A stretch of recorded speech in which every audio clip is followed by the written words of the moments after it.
احسان ہے آج ہم ماہ رمضان المبارک کے پہلے جمعہ مبارکہ میں حاضری کا شرف حاصل کر رہے ہیں۔ یہ مقدس اور مبارک مہینہ اپنے دامن میں ان گنت برکتیں لاتعداد رحمتیں لے کر ہر سال جلوہ گر ہوتا ہے، اور اس ماہ مبارک کے ملنے پر، میسر آنے پر اللہ رب العزت کا ہم شکر ادا کرتے ہیں، اور ہم سب مل کر اپنے رب کریم کی بارگاہ میں دعا کرتے ہیں کہ اللہ کے عالم جل مجد الکریم زندگی میں ہمیں بار بار یہ رحمتوں اور برکتوں والا مہینہ عطا فرماتا رہے، اور ہم اس مہینے میں حسنات، برکات، عنایات اپنے دامن میں سمیٹتے رہیں۔ یہ وہ مقدس مہینہ ہے جس کا نام خود رب ذوالجلال نے رکھا ہے۔ اس ماہ مبارک کا نام رب ذوالجلال نے خود قرآن مجید میں ذکر فرمایا۔ رمضان وہ مہینہ ہے جس میں قرآن نازل کیا گیا۔ شہر رمضان الذی انزل فیہ القرآن، کہ اس ماہ مبارک کا نام اللہ کریم نے خود منتخب فرمایا اور اس مہینے کو رمضان کا نام دیا۔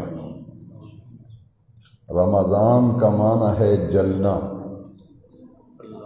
اس مہینے میں روزے رکھنے کی وجہ سے اللہ تعالیٰ اس روزے کا عمل اللہ کو اتنا محبوب عمل ہے کہ جو شخص اس مہینے میں روزے رکھتا ہے، اس عمل کی برکت سے اللہ تعالیٰ اس کے سارے گناہوں کو جلا دیتا ہے۔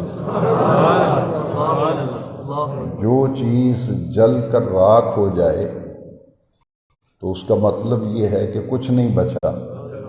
یہ ایسا رحمتوں اور برکتوں والا مہینہ ہے جس کا مسلمان ابھی تک اندازہ نہ کر سکا۔ یہ تو اتنا عظیم مہینہ ہے تو ہمارے زندگی بھر کے تمام صغیرہ گناہوں کو اس طرح جلا دیتا ہے جس طرح کوئی چیز جل کر راکھ ہو جاتی ہے، اس طرح ہمارے سارے گناہ جو ہیں وہ ختم ہو جاتے ہیں۔ یہ مہینہ روحانی ترقی کا مہینہ ہے کہ ہر شخص کی روح جو ہے وہ ترقی کرے، اس کا باطن جو ہے اس کی اصلاح ہو جائے۔ جس طرح آدمی سیزن لگاتا ہے، سیزن جب کسی کام کا سیزن آتا ہے تو جو مال کمانے والے، مال جمع کرنے والے، دولت اکٹھی کرنے والے، وہ ان دنوں میں کہتے ہیں کہ یار ان دنوں میں مجھے مت بلانا چلانا، میرا یہ سیزن ہے۔ سیزن میں ہماری فرصت نہیں ہے۔ رشتہ داروں کو کہتے ہیں، دوستوں کو کہتے ہیں کہ میرا یہ سیزن آ گیا ہے، اس دوران میں میری معذرت ہے، میں نہیں آ سکتا۔ شادی کے دن رکھنے لگیں تو کہتے ہیں کہ جناب ان دنوں میں تو ہمارا سیزن ہے۔ اسی طرح سال کے بعد جب گندم کی کٹائی آتی ہے تو زمیندار طبقہ پورا سال ان کی معیشت کا انحصار کیونکہ فصل پر ہوتا ہے، وہ کہتے ہیں کہ یہ ہماری فصل کے سمیٹنے کے ایام ہیں، ان دنوں میں ہمیں فرصت نہیں، ہمیں سر میں خارش کرنے کی بھی فرصت نہیں جب کوئی سیزن آتا ہے۔ یہ رمضان شریف ابھی تک امت مسلمہ اس کا کما حقہ ادراک نہیں کر سکی کہ یہ کتنا عظیم مہینہ ہے یہ نیکیوں کا سیزن ہے اور نیک اعمال آخرت کمانے آخرت بنانے کا سیزن ہے۔ اسی لیے جب میں اس حدیث شریف کو پڑھتا ہوں کہ نبی کریم علیہ السلام نے فرمایا اس مہینے میں دوسری مصروفیات کو کم کر دو، باقی سارے مشاغل باقی ساری مصروفیات کو کم کر کے اس مہینے کا زیادہ وقت اپنے اللہ کے لیے وقف کر دو۔ اس مہینے کے زیادہ اوقات اپنے اللہ کے لیے وقف کرو۔ یہ حدیث شریف ہے کہ باقی مصروفیات کو کم کر کے اس مہینے میں نیکیاں کمانے، دنیا میں ہم جو مال کمائیں گے وہ تو دنیا میں رہ جائے گا، لیکن اس مہینے میں جو آخرت کمائیں گے وہ ہمارے ساتھ قبر میں جائے گی۔ اس لیے یہ کمانے کا مہینہ ہے، اپنی آخرت بنانے کا مہینہ ہے، نیکیاں کمانے کا مہینہ ہے۔ اس لیے باقی مصروفیات کو کم کر کے اپنے اللہ سے لو لگانی چاہیے، رجوع الی اللہ، اللہ کی طرف رجوع کرنا چاہیے۔ سیزن کے دنوں میں آپ اپنی باقی تمام مشغولیت و مصروفیت کم کر دیتے ہیں، بچوں کو ٹائم نہیں دیتے، آپ کہتے ہیں ہمارا سیزن ہے، ان دنوں میں بہت مصروف ہوں۔ کسی بھی شعبے کو لے لیں، سال کے بعد جب بینکوں میں کلوزنگ ہوتی ہے تو بینک سے متعلقہ جتنے بھی لوگ ہیں ان سے پوچھیں کہ کتنی مصروفیت ہوتی ہے، وہ کہتے ہیں بھئی ہماری معذرت ہے، ان دنوں میں بہت بیزی ہوں۔ اسلام یہ چاہتا ہے اور دین یہ چاہتا ہے کہ مسلمان باقی ساری مصروفیات کو ترک کر کے نیکیاں کمانے اور آخرت بنانے میں اتنا مصروف ہو جائے کہ اس کے پاس باقی کاموں کے لیے وقت ہی نہ بچے، باقی کاموں کے لیے وقت ہی نہ بچے۔ یہ رمضان شریف میں مجلسیں لگانا، گپیں ہانکنا، فضول وقت ضائع کرنا، یہ مسلمان کی شان نہیں ہے۔ دیکھیے اس مہینے میں اللہ کریم نے اس کا تعارف کرایا اور فرمایا کہ یہ وہ مہینہ ہے جس میں قرآن نازل کیا گیا، اور شعبان کے مہینے کے بیان جمعہ میں آپ سن چکے ہیں، نبی کریم علیہ السلام نے فرمایا شعبان و شہری و رمضان و شہر اللہ، شعبان میرا مہینہ ہے اور رمضان اللہ کا مہینہ ہے۔ اور اللہ کریم نے رمضان کو اپنا مہینہ کہا، رمضان کو اللہ نے اپنا مہینہ کہا، تو جس چیز کی نسبت رب کریم سے ہو جائے کیا اس کی عظمت کا اور اس کے تقدس کا کوئی اندازہ کر سکتا ہے کہ اس کی نسبت اللہ کے ساتھ ہوگی؟ آپ دیکھیے باقی 11 مہینے میں بھی سورج چڑھتا ہے، سورج غروب ہوتا ہے، 24 گھنٹے گھڑیاں چلتی رہتی ہیں، وقت گزرتا رہتا ہے۔ پورا سال رمضان شریف میں یہی ہے، سورج اسی طرح نکلتا ہے، اسی طرح غروب ہوتا ہے۔ پھر سوچنے کی بات ہے کہ اس مہینے کو باقی 11 مہینوں پر فوقیت اور فضیلت دی گئی، وہ کس وجہ سے دی گئی؟ اس لیے کہ یہ اللہ کا مہینہ ہے، یہ اللہ کا مہینہ ہے۔ آپ بیت اللہ شریف کو دیکھیں، خانہ کعبہ، خانہ کعبہ اس میں کوئی قیمتی پتھر تو نہیں لگا، وہی سیمٹ، وہی سریا، وہی پتھر استعمال ہوا، بلکہ دوسری عمارتوں پر اس سے زیادہ قیمتی پتھر لگے ہوئے ہیں۔ لیکن آخر کیا وجہ ہے کہ دنیا کی کسی عمارت کا تقدس ہمارے دل میں نہیں ہے، جو تقدس، جو احترام ہمارے دل میں بیت اللہ کا تقدس ہے، وہ دنیا کی اس سے بڑی بڑی بلڈنگیں، قیمتی بلڈنگوں کا وہ تقدس تو نہیں ہے جو ایک کمرے کا تقدس جو بیت اللہ ہے، خانہ کعبہ ہے، اس کی جو تکریم ہے، اس کی جو تعظیم ہے، اس کا جو احترام ہے، وہ کس وجہ سے ہے کہ اس کی نسبت اللہ سے ہو گئی، یہ بیت اللہ ہے، یہ بیت اللہ ہے، یہ اللہ کا گھر ہے، لہذا اس کا احترام، اس کی تعظیم بڑھ گئی۔ اسی طرح سال کے 12 مہینوں میں رمضان شریف وہ مہینہ ہے جسے رب ذوالجلال نے فرمایا یہ میرا مہینہ ہے، یہ میرا مہینہ ہے۔ لہذا اس مہینے میں 2 عبادتیں اللہ کریم نے رکھی ہیں، خاص ہیں، اسی مہینے کے ساتھ۔ وہ سال کے 11 مہینوں میں وہ کام، وہ عمل، وہ عبادت نہیں ہے جو رمضان شریف میں ہے۔ اس کے متعلق حضور کی جو حدیث مختلف درسوں میں آپ کو ان دنوں بھی سنا رہا ہوں کہ یہ خاص اس مہینے میں کرنے والے 2 کام خاص ہیں، ایک دن کا روزہ ہے اور ایک رات کی تراویح ہے۔ روزہ تو فرض رکھا گیا، روزہ فرض ہے، اور تراویح جو ہے اور قیام اللیل جو ہے یہ سنت مؤکدہ ہے، یہ سنت مؤکدہ ہے۔ روزے کو فرض کے درجے میں رکھا گیا، تراویح کو سنت مؤکدہ کے درجے میں رکھا گیا، لیکن دونوں عبادتیں حضور نبی کریم علیہ السلام کی احادیث کی روشنی میں جب ہم دیکھتے ہیں تو ان دونوں عبادتوں جو صرف رمضان شریف کے ساتھ خاص ہیں، اللہ کریم کے پیارے محبوب صلی اللہ علیہ وسلم نے دونوں عبادتوں کے لیے وہی لفظ استعمال کیے، بے عین ہی جو روزے کے لیے استعمال کیا وہی تراویح کے لیے استعمال کیا۔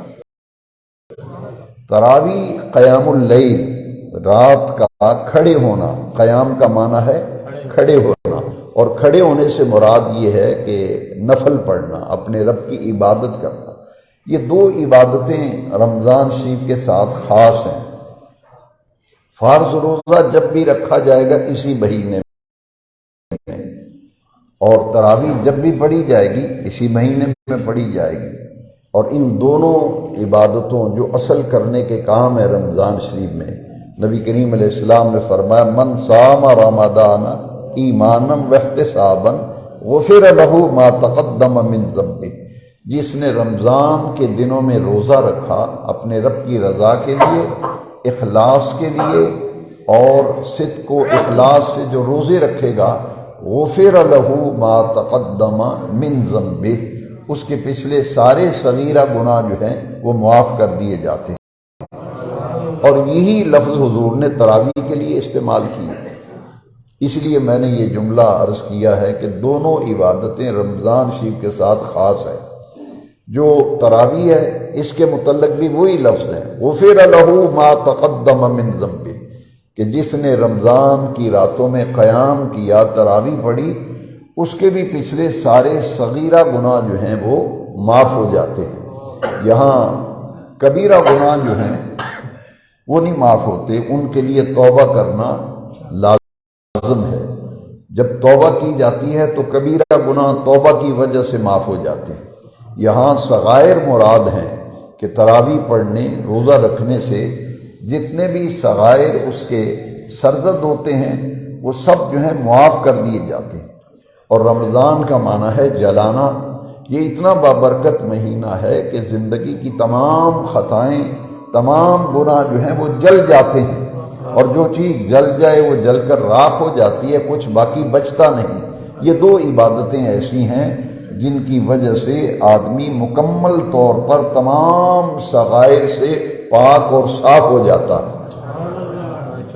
اسی لیے جب رمضان شریف کا مہینہ پورا ہوتا ہے، شب عید آتی ہے، شب عید آتی ہے تو اس رات میں اعلان کیا جاتا ہے کہ تمہاری کل سے نئی زندگی شروع ہوگی، نیا کھاتا شروع ہوگا، اس لیے تمہارے سارے معاملات اللہ کریم نے صاف کر دیے ہیں، تمہیں مغفرت مل گئی ہے، تمہیں بخشش مل گئی ہے، پچھلے کھاتے تمہارے سب کلیئر ہو گئے ہیں، کل سے تمہارا اگلے سال تک پھر نیا عمل نامہ جو ہے وہ شروع ہو جائے گا۔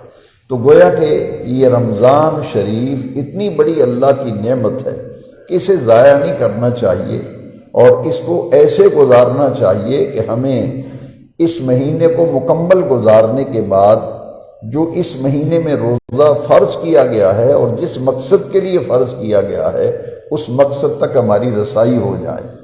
اور وہ پچھلے خطبات میں اور دروس کے اندر متواتر آپ سن رہے ہیں، لعلکم تتقون، یہ بار بار اس لیے یہ چیزیں بیان کی جاتی ہیں کہ یہ نظر انداز کرنے والی چیز نہیں ہے کہ بھوکا اور پیاسا رکھا گیا ہے، اور مقصد یہ ہے کہ تمہارے اندر تقوی کی خوبی آئے۔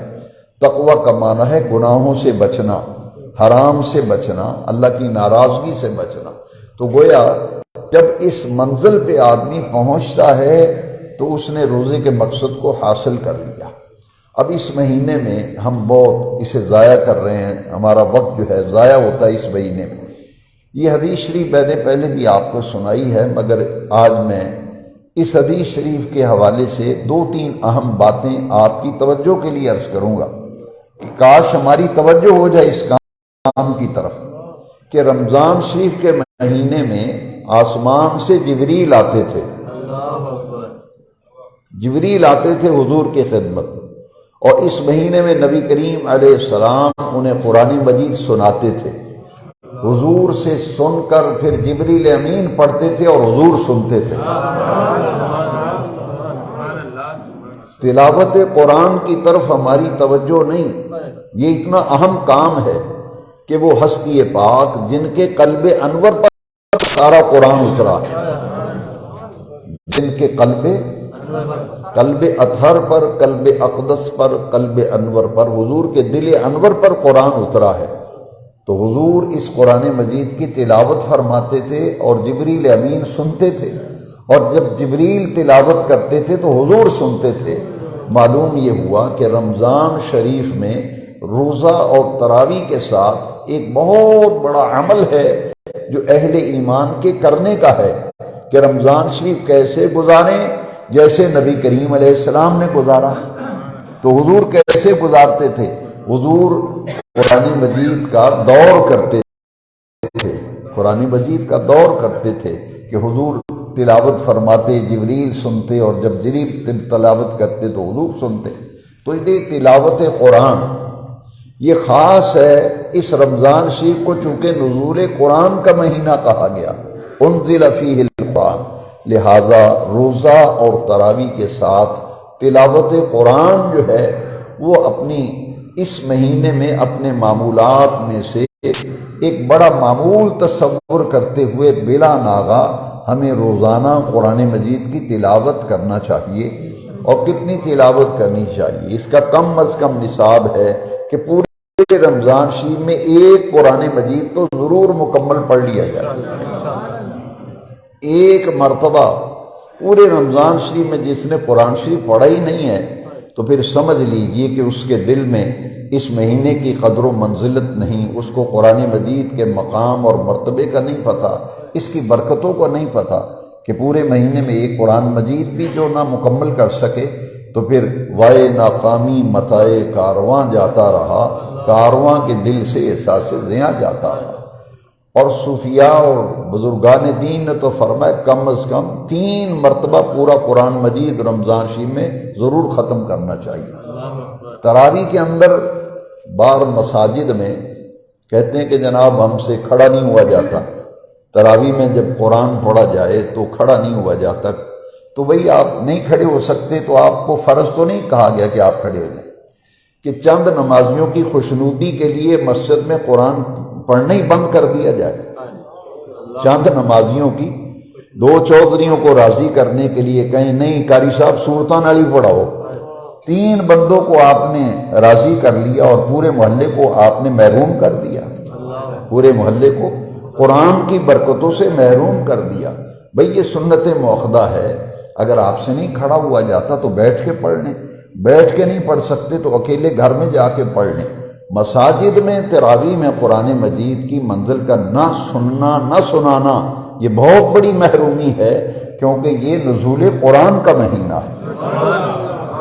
میرے والد گرامی کے جو پیر و مرشد تھے غازی اسلام حضور پیر محمد شاہ صاحب رحمۃ اللہ علیہ، وہ جب بھی رمضان شریف کا مہینہ آتا تھا پورے 1 مہینے کا راشن پانی گھر کا تمام معاملہ اور معاملات بچوں کے سپرد کر دیتے تھے، کہتے تھے 1 مہینہ آپ نے مجھے نہیں پوچھنا، میں نے آپ کو نہیں پوچھنا، یہ مہینہ میں نے اپنے رب کے نام لگا دیا ہے، رب کے نام لگا دیا ہے۔ حفاظ کرام کی کثیر تعداد درگاہ شریف پہ ہوتی تھی، صبح قرآن پڑھا جا رہا ہے، تہجد میں 1.25 پارہ، تہجد کی 8 رکعتوں میں رمضان شریف میں 1.25 پارہ، پھر مغرب کے بعد اوابین کے 6 نفل ہیں ان میں 1.25 پارہ، پھر تراویح میں 1.25 پارہ۔ ہم تو قرآن مجید کی کسی درجے میں بھی ہمارے اندر ذوق نہیں رہا. وہ 20 تراویح میں بھی سننا بڑا مشکل ہو گیا، بہت مشکل ہو گیا. اور اس میں ایسی سپیڈ سے قرآن شریف پڑھا جاتا ہے کہ اس کے سننے میں کوئی لفظوں کا پتہ ہی نہیں چلتا کیا پڑھا جا رہا ہے. بھئی قرآن مجید اتنی بڑی نعمت ہے کہ جس کا ذکر اتنے اہتمام سے قرآن میں کیا گیا. شہر رمضان الذی انزل فیہ القرآن، یہ رمضان وہ مہینہ ہے جس میں قرآن اترا. انا انزلناہ فی لیلۃ القدر، ہم نے قرآن کو شب قدر میں نازل کیا. اور جو نزول قرآن کی رات ہے، لیلۃ القدر خیر من الف شہر، 1000 مہینوں سے بہتر ہے وہ رات جس میں قرآن اترا. تو یہ میرے والد گرامی کے پیر و مرشد کا پوری زندگی یہ معمول تھا. پھر حضور ضیاء الامت کا یہ معمول تھا کہ سوا پارہ تہجد میں جو قرآن شریف سناتے تھے وہ حافظ صاحب اور ہوتے تھے، جو اوابین میں سوا پارہ پڑھ رہے ہیں وہ حافظ صاحب اور ہیں، تراویح میں جو سوا پارہ سنا رہے ہیں وہ اور ہیں. یعنی پورے رمضان شریف میں 3 مرتبہ تہجد، اوابین اور تراویح میں 3 مرتبہ قرآن مجید رمضان شریف میں وہاں ختم ہوتا تھا. اور مجھے غالب گمان ہے کہ اب بھی وہاں یہی معمول ہے، اب بھی وہاں یہی معمول ہے. تو ہمیں چاہیے کہ آج کے بیان جمعہ خاص میں نے اس لیے یہ موضوع رکھا ہے کہ ہماری عملی زندگی دن بدن کمزور ہو رہی ہے. ہماری عملی زندگی کمزور ہو رہی ہے. ہم نے اتنی بے رونقی پوری زندگی میں کبھی نہیں دیکھی جتنی بے رونقی اس رمضان میں ہم دیکھ رہے ہیں. قدر و منزلت دلوں سے ختم ہوتی جا رہی ہے. اس لیے ہم سب کا یہ دینی فریضہ ہے کہ بھئی ہم اللہ کے بندے ہیں، دنیا تو فانی ہے. یہ جو ہم روز درس سنتے سناتے ہیں، صرف آیت کا لفظ ترجمہ سن کے ادھر سے نکال دیا. قرآن میں جو روزے فرض کیے گئے نا ان میں لفظ کیا استعمال ہوئے؟ کتب علیکم الصیام کما کتب علی الذین من قبلکم لعلکم تتقون ایاما معدودات، تم پر روزے فرض کیے گئے جیسا کہ تم سے پہلی امتوں پر فرض کیے گئے تھے. یہ روزے ہر امت میں رہے ہیں. اور نبی کریم علیہ السلام سن 2 ہجری میں روزہ فرض ہوا تھا. ہجرت کے دوسرے سال شعبان کے آخر میں روزے فرض ہوئے تھے. تو یہ تو روزے فرض ہونے سے پہلے نبی کریم علیہ السلام ہر چاند مہینے کی 13، 14 اور 15 کو حضور روزہ رکھا کرتے تھے. ایام 20 کے روزے، یہ تو روزے کی فرضیت سے پہلے بھی حضور رکھتے تھے. اور اکثر و بیشتر حضور روزے کی فرضیت سے پہلے بھی روزے کی حالت میں ہوتے تھے. یہ تو فرض ہوئے ہیں سن 2 ہجری میں. اور 2 ہجری میں نبی کریم علیہ السلام کے وصال تک کل 9 رمضان آئے تھے. کتنے؟ 9 رمضان آئے تھے. کل حضور کی ظاہری حیات طیبہ کے آخری 9 سال آئے تھے رمضان شریف میں. تو ان میں آپ دیکھیں حضور نے کبھی بھی قرآن مجید کی منزل کے دور کا ناغہ نہیں کیا، نہ جبریل نے ناغہ کیا ہے. وہ تو مامور من اللہ ہے نا، ہر رمضان میں آتے تھے. اور جتنی دیر حضور اس دنیا میں قیام پذیر رہے اور آخری سال جو حضور کی ظاہری حیات طیبہ کا تھا، اس سال جو رمضان شریف آیا تھا اس میں نبی کریم علیہ السلام نے 2 مرتبہ قرآن مجید کا دور کیا تھا. 2 مرتبہ قرآن مجید کا دور کیا تھا. جب روزے فرض کیے گئے تو فرمایا ایام معدودات، یہ گنتی کے چند دن ہیں. گنتی کے چند دن ہیں. دیکھیے روزے آئے بھی تو آج دوسرا روزہ مکمل ہو گیا. 2 راتیں گزر گئیں، 2 روزے آج افطاری کے ساتھ مکمل ہو جائیں گے. یہ ہے ایام معدودات. تم کہتے ہو پورے مہینے کے روزے رکھنے ہیں، تو اللہ کریم نے بڑے پیارے لفظ استعمال کیے، ایام معدودات. یہ تو گنتی کے چند دن ہیں، گنتے گنتے تمہارے دن پورے ہو جائیں گے. یہ تو ہے روزے کے بارے میں. لیکن جو صوفیاء اور عرفاء ہیں ان کی سوچ جو ہے قرآن مجید سے کس طرح انہوں نے موتی اخذ کی ہیں. وہ فرماتے ہیں دراصل اللہ تعالیٰ فرما رہا ہے کہ دنیا کی زندگی گنتی کے چند دن ہیں. دنیا کی زندگی گنتی کے چند دن ہیں. 20 سال، 40 سال، 60 سال، 70 سال. گنتی کے چند دن ہیں، ہمیشہ کون رہا ہے اس دنیا میں؟ جیسے روزے گنتی کے دن ہیں، تمہیں پتہ نہیں چلے گا، پورے ہو جائیں گے، اسی طرح تمہاری زندگی کے دن بھی پتہ نہیں چلے گا، پتہ نہیں چلے. جو 60 سال کی عمر میں بتائیں مجھے، وہ پتہ ہی نہیں چلا 60 سال عمر ہو گئی، 64 سال عمر ہو گئی، 50 سال عمر ہو گئی. کیا گارنٹی لے کے آئے ہیں آپ؟ کو انشورنس کرائی ہے آپ نے؟ کوئی گارنٹی لی ہے کہ کتنی عمر ہے؟ لہذا یہ رمضان شریف دراصل ایسا سیزن ہے نیک اعمال کا. اللہ تعالیٰ پسند فرماتا ہے جیسے دنیا کماتے ہو، مال بناتے ہو، سیزن میں دن رات ایک کر دیتے ہو، تمہاری نیندیں اڑ جاتی ہیں، نہ دن کا آرام نہ رات کا آرام. پھر بیگم کو فون کرتے ہیں میرا کھانا دکان پہ ہی بھیج دو، میرا کھانا جو ہے آفس میں ہی بھیج دو، اس لیے کہ مجھے تو فرصت نہیں کھانا کھانے کی بھی. تو کیا رمضان شریف ہمیں ایسے ضائع کر دینا چاہیے؟ باقی سیزنوں میں دن رات ایک کر کے آدمی مر جاتا ہے، کھپ جاتا ہے، لیکن جو بھی کمائے بنائے گا آخر وہ اس کی اولاد کے کام آئے گا، وہ تو اولاد کے کام آئے گا.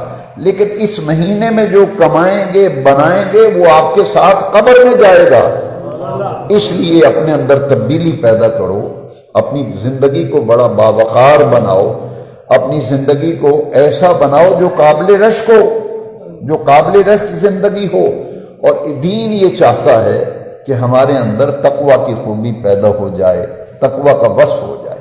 آپ ذرا غور کریں نا کہ یہ جو حضور کی حدیث ہے لِكُلِّ شَيْءٍ زَكَاةٌ وَزَكَاةُ الْجَسَدِ الصَّوْمُ. کبھی غور کیا ٹھنڈے دل سے، یا صرف تقریر سننے کا ہی شوق ہے کہ اوپر سے تقریر سن لی، توجہ نہیں دی کہ اس حدیث کا مفہوم کیا ہے؟ ایک ایک حرف دل پر نقش کرنے کے قابل ہے.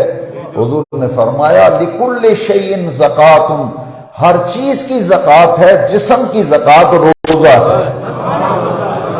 زکوٰۃ مال کی دی جائے تو مال پاک ہوتا ہے، اور روزہ رکھا جائے تو بندے کا جسم پاک ہوتا ہے. لِكُلِّ شَيْءٍ زَكَاةٌ وَزَكَاةُ الْجَسَدِ الصَّوْمُ. اس جسم کی زکوٰۃ روزہ ہے. مال کی زکوٰۃ دو گے مال پاک ہوگا، جسم کی زکوٰۃ روزہ ہے، روزہ رکھو گے جسم پاک ہو جائے گا. انسان کی روح جو ہے وہ ترقی کرے، انسان کی روح ترقی کرے، بلکہ روح انسان کی طاقتور ہو. اور انسان کا جسم طاقت ہوتا ہے طاقتور غذائیں کھانے سے، اور انسان کی روح طاقتور ہوتی ہے اللہ کے ذکر سے، روح طاقتور ہوتی ہے اللہ کی عبادت سے. تو یہ ایک مہینہ دراصل ہمیں باقی مصروفیات ترک کر کے اپنے آپ کو اتنا مشغول کرو کہ آپ کہیں کہ نہیں بھائی میرے پاس فرصت نہیں ہے، میرے پاس فرصت نہیں ہے. ادھر دن میں روزہ رکھا ہے، رات کو تراویح پڑھی جا رہی ہے، اور کچھ ایسے نیک اعمال ہیں جو فرض تو نہیں ہیں، لیکن رمضان شریف میں اسے اپنا معمول بنا لیں. معمول بنانے سے ایسا سکون قلب اور طمانینت قلب ملے گی جس کا اندازہ آپ کو عید کے دن ہوگا. وہ کام کرنے والے کیا ہیں کہ سال بھر جو آدمی اشراق نہیں پڑھ سکا، اس پورے مہینے میں اشراق پڑھنا اس کے لیے آسان ہے. جو پورا سال تہجد نہیں پڑھ سکا، اس پورے مہینے میں اس کے لیے تہجد کی نماز پڑھنا آسان ہو گیا. جو اوابین کے نفل نہیں پڑھ سکا، اس پورے مہینے میں اوابین کے نفل پڑھنا اس کے لیے آسان ہو گیا. تو یہ کام جو اس مہینے میں ہمیں کرنے چاہیے، یہ نبی کریم علیہ السلام کے معمولات تھے، اور انہی کاموں میں اپنے آپ کو رمضان شریف میں مصروف کرنا چاہیے. ہم روزے کی حالت میں جو ہم سے غلطیاں ہوتی ہیں کہ روزہ بھی رکھا ہوا ہے، غیبت بھی چل رہی ہے، جھوٹ بھی چل رہا ہے، اور فضول باتیں بھی چل رہی ہیں، ایک دوسرے کا گلہ چل رہا ہے.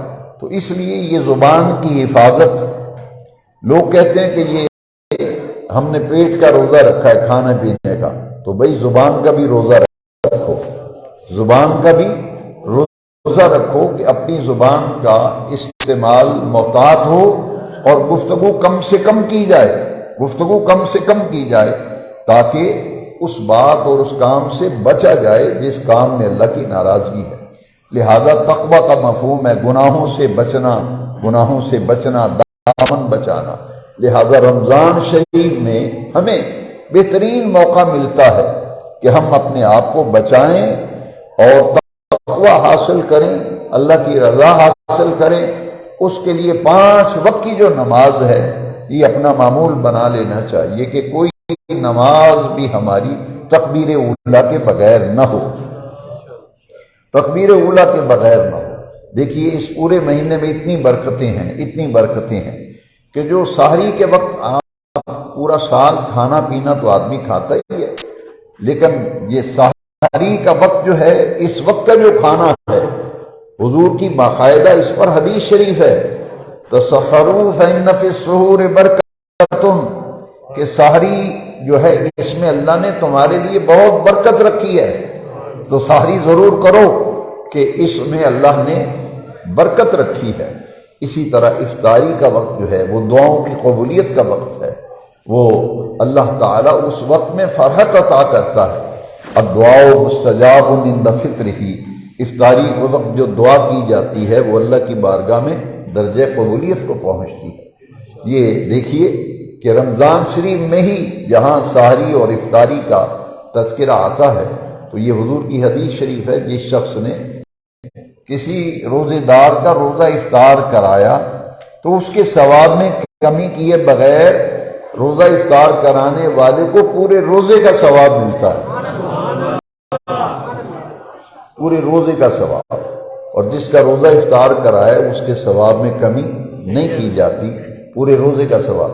یہ ضروری نہیں آپ 50-60 آدمیوں کو دعوت دے دیں، اگر ایک آدمی کی بھی آپ نے افطاری کرا دی ہے، ایک آدمی کا بھی روزہ افطار کرایا ہے، تو حدیث شریف میں تو ذکر ہے کہ ایک روزے دار کا بھی اگر کسی نے روزہ افطار کرایا تو اس کو پورے روزے کا ثواب ملے گا۔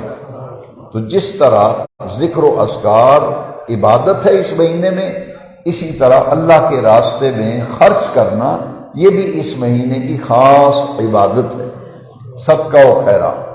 اور یاد رکھیے رمضان شریف میں بندے کا خرچہ دوسرے مہینوں کی نسبت زیادہ ہوتا ہے۔ کبھی آپ ازما لیں، آپ گھر کا بجٹ دیکھ لیں، پورے سال میں ایک مہینے میں خرچہ نکالنے کتنا ہوتا ہے، رمضان شریف میں اس کا خرچہ زیادہ ہوتا ہے۔ لیکن کبھی آپ نے سوچا کہ اتنا خرچ کرنے کے باوجود بھی کیا مال میں کمی آتی ہے؟ کیوں نہیں آتی؟ اس لیے کہ حضور کی حدیث مبارکہ ہے کہ رمضان شریف میں مومن کے رزق میں اللہ تعالیٰ اضافہ فرما دیتا ہے۔ اس مہینے میں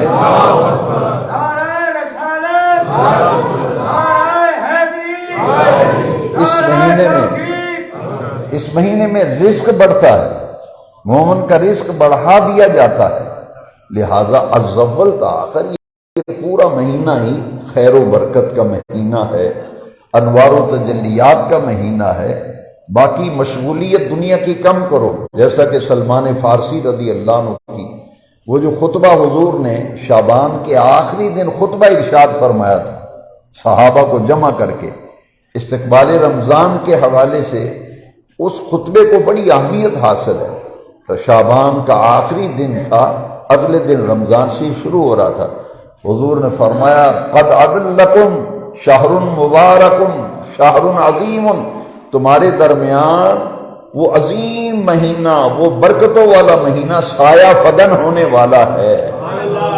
قد اذلکم، وہ تمہارے اوپر سایہ کرنے والا ہے وہ مہینہ، جس میں اللہ نے بڑی برکت بھی رکھی ہے، وہ مہینہ بڑا عظیم بھی ہے۔ اور پھر فرمایا اتنا عظیم مہینہ ہے کہ اولہ رحمت ووسطہ مغفرت وآخر عتق من النار، یہ پورا مہینہ اتنا عظیم ہے کہ پہلے 10 دنوں میں رحمت ہے، دوسرے 10 دنوں میں مغفرت ہے، آخری 10 دنوں میں جہنم سے آزادی ہے۔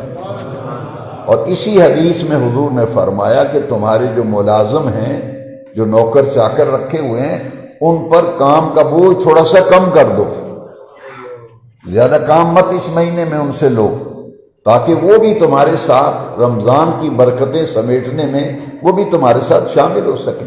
لہذا باقی اوقات جو کام کاج کے ہیں ان کو تھوڑا سا کم کیا جائے، دنیاوی امور سے اپنی فرصت نکالی جائے، ادھر زیادہ مشغولیت نہ ہو۔ اس پورے مہینے میں زیادہ مشغولیت جو ہے وہ صرف اپنے رب کو راضی کرنے کے لیے، رجوع الی اللہ کے لیے اور اپنے اللہ کی عبادت و ذکر کے لیے اس مہینے کو وقف کر دینا چاہیے۔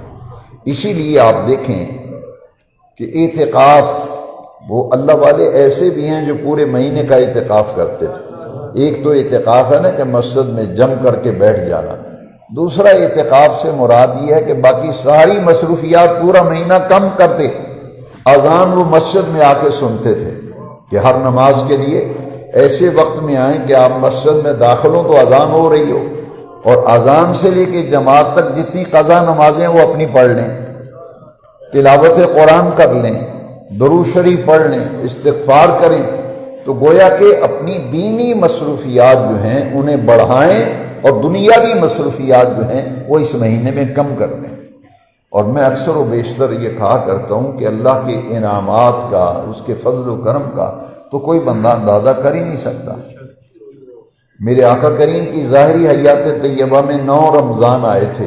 ایک روایت میں تھے ایک رمضان 30 کا ہوا تھا، باقی سب 29 کے ہوئے تھے، اور ایک روایت میں ہے کہ 2 30 کے مہینے آئے تھے، باقی 7 جو ہیں وہ 29 کے آئے تھے۔ تو زیادہ مہینے رمضان شریف کے 29 کے آتے ہیں، 29 کے۔ لیکن اللہ کریم کا کتنا کرم ہے، کتنا کرم ہے۔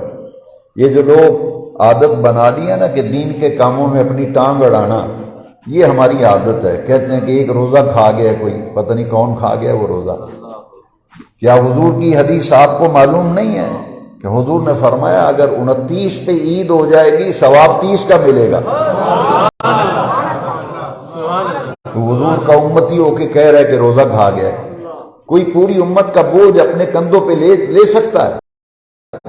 یہ صرف وہ دین سے دشمنی اور دین سے بیزاری بندے کو مجبور کرتی ہے، وہ دین کی باتوں میں پھر اپنی رائے دیتا ہے، ٹانگیں اڑاتا ہے۔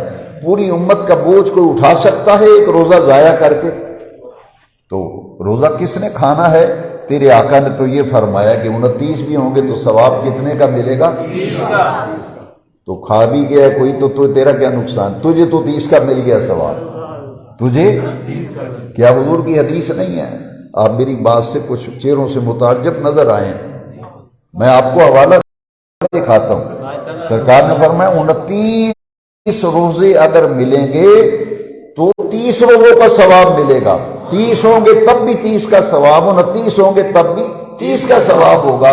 تو یہ اللہ کا کرم نہیں ہے تو کیا ہے؟ یہ حضور کا کرم ہے یا نہیں ہے؟ اس لیے دین کے ساتھ رغبت، دین کے ساتھ لگن، نمازوں کی پابندی، تلاوت قرآن اور اپنے آپ کو گناہوں سے بچانا، یہ اس مہینے میں خاص بات ہے۔ لعلکم تتقون۔ میں نے ایک درس میں عرض کیا تھا کہ اس رمضان میں 3 اللہ کے بہت بڑے انعام ہیں۔ ایک تو یہ کہ جیسے ہی رمضان شریف کا چاند نظر آتا ہے جنت کے دروازے کھول دیے جاتے ہیں، آسمان کے دروازے کھل جاتے ہیں، جہنم کے دروازے بند ہو جاتے ہیں، شیطان جکڑ دیے جاتے ہیں۔ اب 2 ایسی قوتیں ہیں جو انسان کی دشمن ہیں، 2 قوتیں انسان کی دشمن ہیں۔ قرآن شریف پڑھ لیجئے۔ ایک تو شیطان ہے جو انسان کا دشمن ہے، اسے بہکاتا ہے، پھسلاتا ہے، گناہ کی طرف اسے راغب کرتا ہے، ایسا ماحول پیدا کرتا ہے۔ اور دوسرا انسان کا نفس یعنی نفسانی خواہشات، یہ 2 انسان کے دشمن ہیں جن کی بدولت انسان بدی اور برائی کی طرف بڑھتا ہے۔ تو اللہ کریم نے اس مہینے میں حضور کی حدیث مبارکہ ہے کہ شیطان جکڑ دیے جاتے ہیں، زنجیروں میں بند کر دیے جاتے ہیں۔ وہ تو جکڑا گیا، لیکن انسان کے اندر جو قوت موجود ہے نفسانی خواہشات کی، اس کو قابو میں کرنا، اس کو کنٹرول کرنا، اسے ضبط کرنا، اس کے لیے پھر روزے جیسی اہم عبادت رکھی گئی۔ اور اتنا بڑا انعام ہے، حضور نے فرمایا کہ جنت کے 8 دروازے ہیں، جنت کے 8 دروازے ہیں۔ روزہ اتنی اہم ترین عبادت ہے کہ حضور نے فرمایا ایک دروازہ اللہ نے صرف روزے داروں کے لیے خاص رکھا ہے، ایک دروازہ صرف اور اس کا نام ہے باب الریاض، تر و تازگی والا دروازہ، سیرابی والا دروازہ۔ حضور نے فرمایا اس دروازے میں سے صرف روزے دار داخل ہوں گے، اور روزے دار کو جنت میں اللہ کا دیدار ہوگا۔ لہذا جتنا بھی شکر ادا کیا جائے کم ہے کہ بے نیاز رب نے ہمیں یہ مبارک مہینہ عطا فرمایا۔ اب آخر میں یہ عرض کروں گا کہ کچھ نسبتیں ہیں اس مہینے میں۔ 3 رمضان المبارک، 3 رمضان المبارک، مادر حسنین کریمین، مادر حسنین کریمین، سیدۃ النساء الجنہ حضرت فاطمۃ الزہرا سلام اللہ علیہا ورضی اللہ تعالیٰ عنہا، آپ کا یوم وصال ہے۔ تو 3 رمضان المبارک کو نقشبندی آئرن سٹور والے ہر سال اس جامع مسجد میں سیدہ پاک کی بارگاہ میں نذرانہ عقیدت پیش کرنے کے لیے افطاری کا اہتمام کرتے ہیں۔ تو 3 رمضان شریف کو افطاری کا پروگرام اس مسجد میں ہوگا، اس میں بھی تشریف لائیے۔ اور عشاء کی نماز کے بعد پھر مسجد کی انتظامیہ کی طرف سے سیدۃ النساء کا دن منایا جاتا ہے۔ ملتان سے مخدوم جعفر حسین قریشی تشریف لائیں گے، وہ سیدہ پاک کی سیرت پر، فضائل پر بیان فرمائیں گے۔ 21 رمضان المبارک کو مولا علی پاک کی شہادت ہے، تو 21 رمضان کو بھی محفل ہوتی ہے، وہ 20 رمضان کو ہوگی، 21ویں شب، رات 21ویں ہوگی اور دن 20واں ہوگا۔ حضرت مولا علی پاک کی شہادت کا دن منایا جائے گا تراویح کے بعد، اور ہمارے مشہور و معروف خطیب سید فدا حسین شاہ صاحب حافظ آبادی، ان کا خطاب 20ویں روزے تراویح کے بعد ہوگا، یوم شہادت حیدر کرار۔ 17 رمضان المبارک کو شہدائے بدر کا دن ہے، تو ہمیں چاہیے ان دنوں میں افطاریوں کا بھی اہتمام کریں، دعاؤں کا اہتمام کریں۔ اللہ تبارک و تعالی ہم سب کو عمل کی توفیق عطا فرمائے۔ اور ابھی آج سیدنا ابو الخیر اللہ خضاری رحمۃ اللہ علیہ، آپ کا عرس مبارک بھی آج ہے، تو نماز عصر سے مغرب تک اسی جامع مسجد میں سیدنا ابو الخیر اللہ خضاری رحمۃ اللہ علیہ کے عرس کی محفل ہوگی، افطاری کا بھی اہتمام ہوگا۔ اللہ کریم توفیق دے تو ان دونوں تمام محفلوں میں شریک ہوں۔ وآخر دعوانا الحمد